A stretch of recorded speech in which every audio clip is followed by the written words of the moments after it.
Howdy do my dudes, Random Fight Fan here. After the first day running the Huntress and getting to Act 3, I am level 34. I'd like to give you guys some tips and tricks and advice of what I learned getting to this point. So first of all, the game plan was to go in with lightning spears and just going really hard, hitting nothing but lightning spear the whole time. But straight up, early on, lightning spear is terrible. The way to go, that is by far the best, is to go with Whirling Slash and Twister. It feels incredible, it clears well, it scales well, it's pretty safe. And then you get Fangs of Frost instead of Disengage, because parrying to go for the Frenzy charges and then using Explosive Spear just isn't as good as having Fangs of Frost right there to poke and get the freeze explosion immediately. You get the safety, you don't need to aim and move about and do everything and hope to hit 2 skill shots instead of just poking with Fangs. And then that extra cold super buffs the Twisters. This is the 1-2-3 combo that is just incredible. And then you get Barrage and you basically superpower the Twisters to the point where you're nuking everything. The way to build the Twister that I found the best, Retreat is a no-brainer, really good skill on it. You could potentially use something like Concentrated Effect if you like, but I liked Retreat. It had no downsides. And then Scattershot. Scattershot's incredible because when you have 3 stages of Whirling Slash, each stage splits each of those projectiles. So instead of getting 4 Twisters, you're getting 12. It blankets the screen. It feels really good. It shotguns like crazy. And it feels even better in congested maps because when it bounces against the walls, it hits the targets more and more. This is a crazy good setup. And another thing, for the spirit skills, you may be tempted to get something like Herald of Thunder, Herald of Blood, and while Herald of Blood is fantastic for a bleed build, I can tell you right now that the bleed builds do not keep up. They are great for clear, but they do not hold up with taking out rares, even magics they can struggle with a little bit, but Wind Dancer is straight up incredible. It pairs extremely well with Whirling Slash. It keeps you safe, it boosts your evasion, you'll actually be evading things. It is a great synergy. This is 100% what I would suggest. Now, fishing for parries is just not worth it with Disengage. It feels good when you get the big boosted ability off, but it's inconsistent. You might get the parry off on the monster, then you go disengage, and for whatever reason, it targets right beside or right behind the target, even if your mouse cursor is right on top of the monster.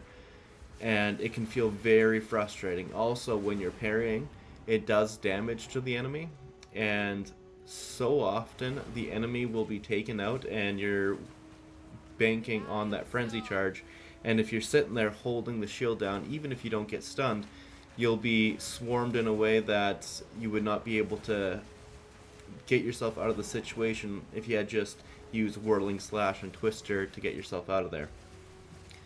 Now, like I said, Rake, Herald, and Blood, like Herald of Blood and Blunt Hunt, do combine for a great clear, but it's terrible against single target. I did not try Rapid Assault, but since Rapid Assault anchors you in place, it's not the kind of thing I would want to be using, and only the final strike on it matters. So if you're not able to consistently get that final strike off, it's just not worth it.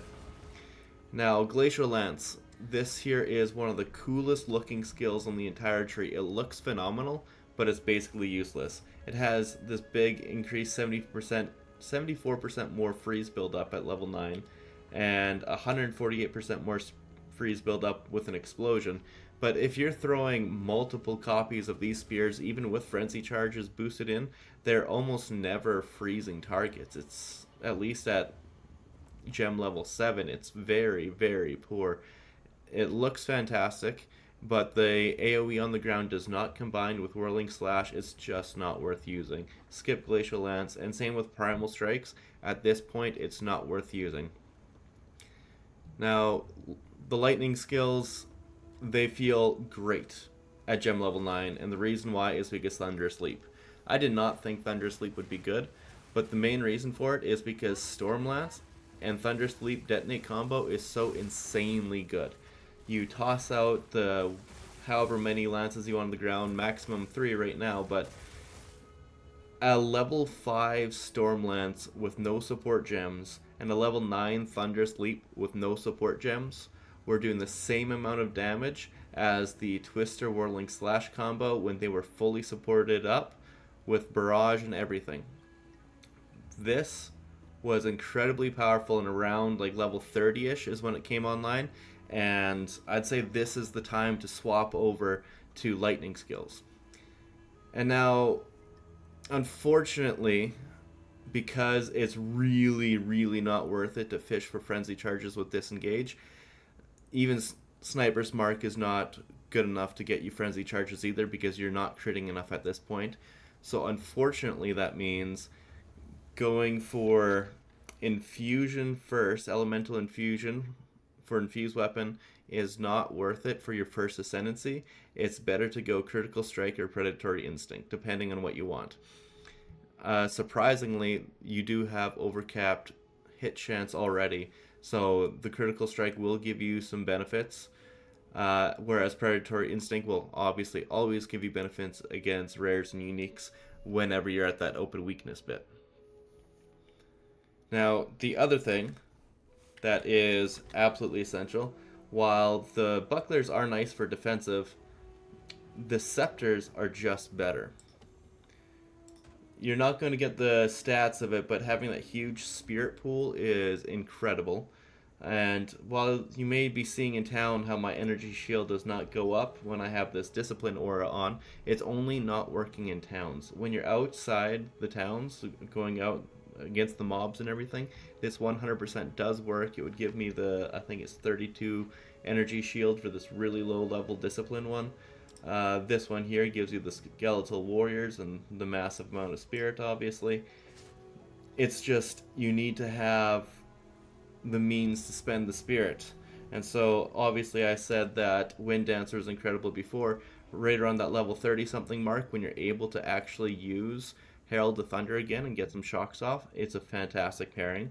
At that same level, you'll be getting Tame Beast, and as soon as you find a beast with a useful aura, you'll be using that, and that takes a lot of spirit. If you're wanting to get some bleeding in there, you could do Herald of Blood, but that would be a little bit pushing it, but at the same time, it's definitely doable and works. And then whenever you get into the level 8 spirit gems, there's Combat Frenzy, which is the obvious essential one, and if you were to use a cast on ability, that would work as well if you so wanted to go that way. But either way, the Scepter is incredibly powerful this early on in the game. And now I guess my final point, because it's kind of ridiculous how fast the spears scale up in damage per level. This here's a level 16 spear, and the base damage is garbage. This was a really well rolled one, had great stats all over, and for, I think I spent 4 exalt, I got this level 26 spear that had about 4 times the damage. It completely opened the game up. It was feeling very painful before. Act 2 was going slow. I wasn't having the best time, but then as soon as I bought this for really cheap, and there's a lot of them out there on the market that are just as good as this for the same price even, it completely opened the game up, and I've just been flying through the game. With this, I was able to absolutely steamroll whatever I wanted, just because your abilities felt normal to use instead of just lightly tickling. So make sure you have a good weapon. That is absolutely 100% something you need to check on. Don't stop yourself from trading just because it's early game. Everything is cheap. Everybody is broke. A couple of exalts or a couple of regals or an orb of alchemy will get you really far at this point in the league. So yeah, that's what I got for you right now. I definitely suggest going out there, try sticking with the Twister and Whirling Slash combo to start, and then if you're wanting to move on to the Lightning Javazon, Thunderous Leap, as soon as you get that, it completely unlocks everything with Stormlance. And if you're really wanting to go the bleed build early on, I'm thinking you would have to implement Rapid Assault for single target, but I haven't even tested it yet. I'm thinking the best way to go about a bleed build right now is to get bleed support gems with Whirling Slash and Twister, and then take advantage of that with Blood Hunt. That would take care of all the other issues. But I guess I don't think I mentioned the issue with Twister. Twister definitely has a problem, which is why I'm swapping off from it right now. Uh, Twister, depending on the environment, can be amazing. If it's like a tight quarter, it'll bounce around, but there's some bosses that are slightly off the edges of the environment, so it only hits them the one time per cast, and it's like a very light hit. If you're fighting a boss that is outside of where you can walk, it's going to just straight up be terrible. Try to find a backup plan. I really struggled with the Titan in Act 2 because of this. It took me, I think, 3 attempts before I got him down, and it was a slog. But yeah, that is the only real issue I found with the Twister whirling slash combo. Everything else went smooth. But yeah, that's everything I got for you guys. Hopefully it helps. Good luck out there on the new league. See you, my dudes.